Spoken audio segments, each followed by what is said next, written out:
Prédication de la nativité du Seigneur. Les anges glorifient Dieu. Gloire à Dieu au plus haut des cieux et paix sur la terre aux hommes qui l'aiment.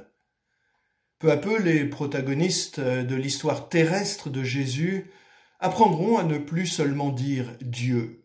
Jésus leur apprendra à dire Père. Et nous, posons-nous la question, quel est ce Père que Jésus nous a fait connaître? Alors bien sûr, il est Père en sa fonction de créateur, de Père créateur. Mais Père ne désigne pas uniquement le géniteur premier de l'humanité. Ce Dieu est d'abord Père d'un Fils unique avant même d'avoir créé le monde. Oui, Père d'un Fils unique avant même d'avoir créé le monde. On pourrait penser, bien sûr, qu'il a d'abord créé le monde, puis des siècles plus tard, envoyé son Fils parmi nous. Eh bien non. C'est un petit peu plus compliqué que cela. Dans la Sainte Trinité, le Père engendre éternellement à la divinité son Fils éternel, le Verbe, comme l'écrira Jean chapitre 1 verset 1, ce Verbe éternel qui deviendra Jésus en Marie.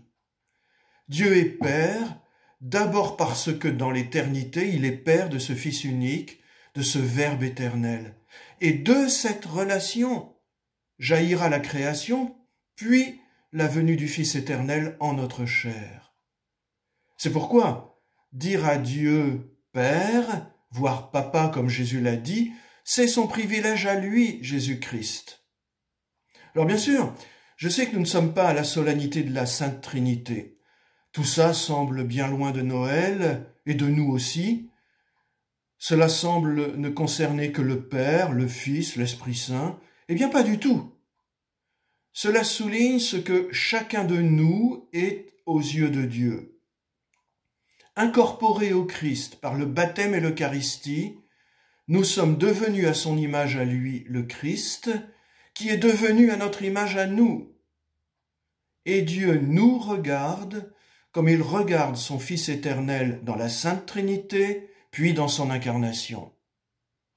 C'est pourquoi à l'Eucharistie, comme nous l'avons appris du Sauveur et selon son commandement, nous osons dire notre Père. Nous osons, c'est-à-dire nous savons, nous sommes conscients que nous pouvons dire fièrement la prière qui est le privilège du Christ. Et cela n'est pas qu'un raisonnement théologique, c'est le commandement du Christ exprimant la volonté du Père. Si nous osons signifie pour nous, en tremblant de peur d'insulter la majesté divine, si cela signifie en arrachant ce privilège au Christ, comme nous arracherions de haute lutte une amélioration sociale, alors nous n'adorons pas le Dieu que Jésus nous fait connaître.